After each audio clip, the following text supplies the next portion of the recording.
She's the only person I have problem with in house. Me, my friend, you have problem with me, I have problem with you. She was good to judge. Don't be quick to judge. With me, don't come with that energy. Man, Nale has suffered in these people's hands. From Umpo and Terry having a conversation about her the other day that was not exactly positive, so the one that they had about her this night. It was very crazy. And funny enough, it's not even Themba's remarks that were like somewhat weird. It's when Gashawn now included his own opinions that it just became all like, nah, fam. No, hell no. So let's talk about that and some other things that have been happening in the house. Welcome back to my channel, guys. If you are new here, please do subscribe, turn on your post notifications so that I can get notified each time I post a brand new video, and don't forget to give it a thumbs up. So what was the whole conversation about? First of all, Themba was, addressing his own situation that he had with Nale, and one of the things that he mentioned was the fact that Nale referred to him as somewhat of a serial killer, not directly, but she asked him his zodiac sign and all of that, and he said he's a Virgo, and Nale was like, those people are known for maybe known to be serial killers, that he must direct his energy positively, if not, that kind of thing.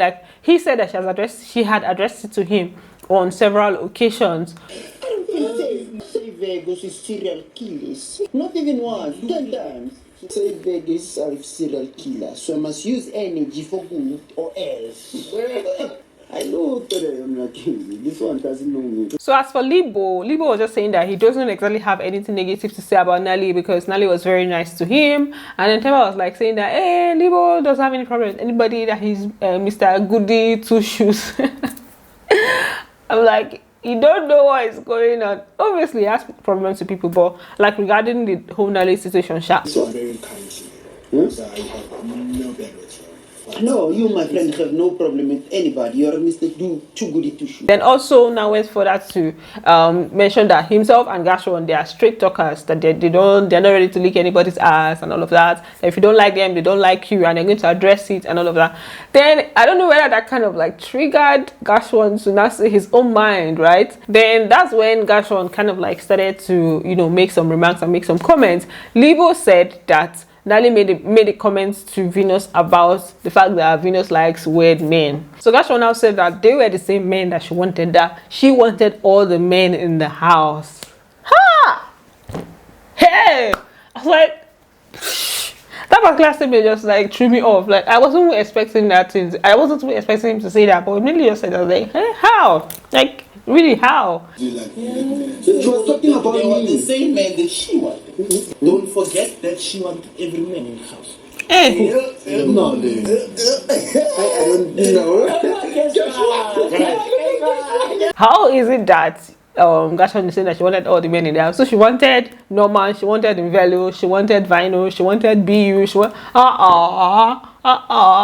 that statement did not sit well with me at all. It's obviously not true. Nale made it obvious the people that she was crushing on, or the main person that she was crushing on in the house, and it was consistent. It was pretty consistent. She was crushing I say crushed.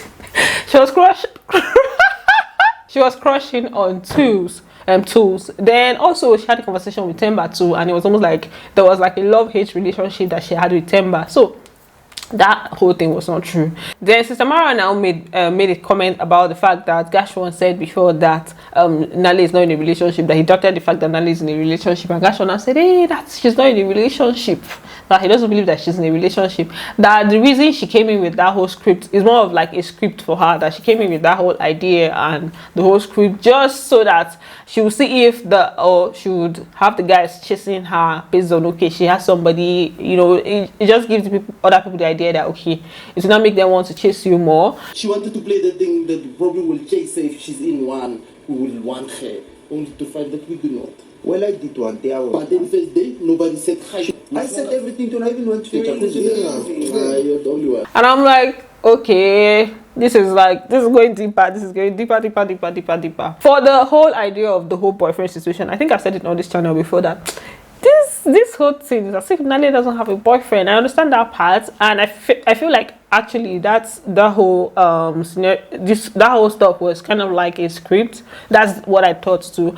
But I feel like now she's out of the house, and like there's no point bringing all of this up now, especially now. Let me finish with all the facts first, then we'll now go and dissect. We're now going to dissecting the whole thing. Then he now made reference to one scenario that happened in the jacuzzi. I don't know what exactly happened. I don't know if Themba made some comments about her, and he was not telling Themba that he like messed up and stuff. And Themba now said no, that he was nice to her. Gashawn said no, that he wasn't nice. Imagine now she now started to wear orange, and it was at that point that Sister Mara asked, this thing is like it's more than an orange bikini. That what exactly did this babe do to you? And Gashawn was now saying that she didn't do anything to him, that he just doesn't like her.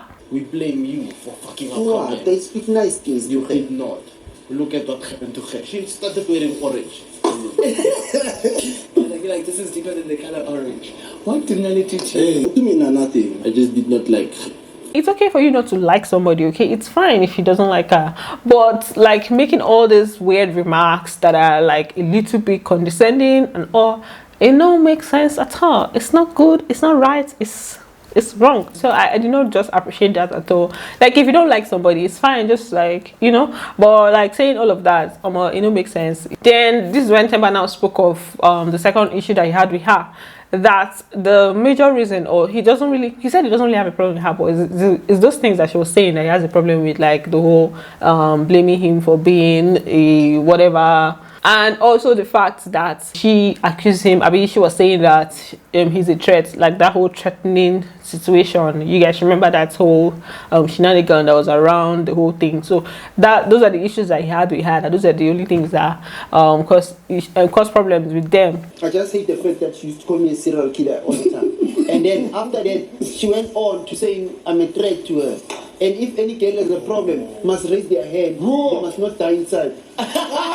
So that was just them saying things. For me, the major issue I have with this whole scenario, everything that happened last night, is the fact that this babe is not in the house again. Like, she has been evicted, she has been sent home, and I don't like when people are having like a round table meeting and saying certain things, like this kind of degrading things about a particular housemate that is not even there. Like, the person cannot even stand for themselves to say, okay, maybe this thing was misunderstood, or maybe this like this housemates, some of them are just somehow, because they've done this a lot to a lot of the housemates.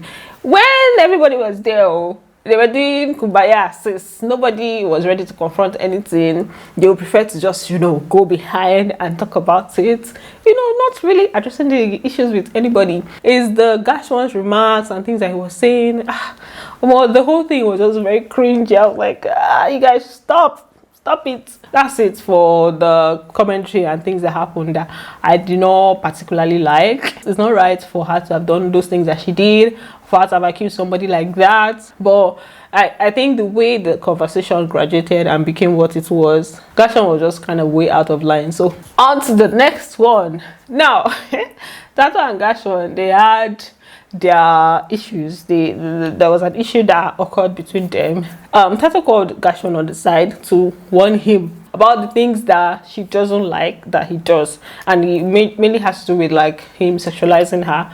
I'm sorry. I understand, but don't sexualize me to the house or the public or whatever. Okay.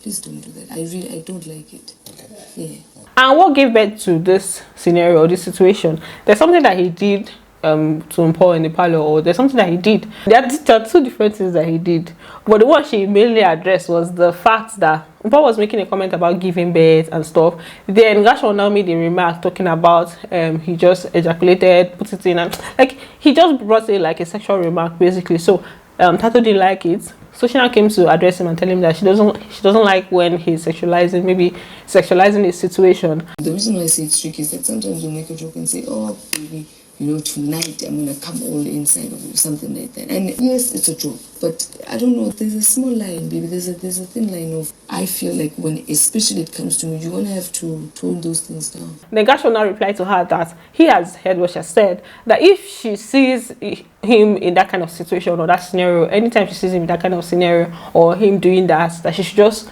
call him to order, that he's sorry. He was just apologizing. He apologized a lot, like I think he said like 1 million sorries, right? So he just apologized to her and said that if she sees him doing that kind of thing, that she should just call him to order, that sometimes he might not know when he's doing it. So Thato just told him that it's not something she would like to do publicly. She would not like to obviously like wash their dirty linen in public, so that's why she doesn't call him out there. Then he was saying that they should maybe think of something that they will use to highlight or talk to the other person in public, and other people will not know, like a code. Please, whenever I do it, please just... Yeah. The only reason why I don't bring it up immediately is also there's an element of me that wants to protect you and I, because the last thing that we want is for our business to be in. So, you know, they just discussed the whole thing. It wasn't really, I wanted to say it wasn't really that deep, but it was, because why it became it was that deep is the way they now slept. They did not cuddle, which is unusual. They've been cuddling for the past how many weeks, so they didn't cuddle this time. They slept on separate parts of the bed. I was like, hey, wahala, there's tension in the building.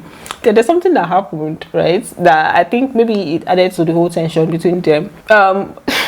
They were by the dining room area, right, and Gashawn said something to him, Paul. It was like something pass something to me, baby. That was shocked, like, who are you calling baby? What are you cutting there, baby? Oh, gonna use that color. Yeah, for the pot. Sorry, it's a mistake, man.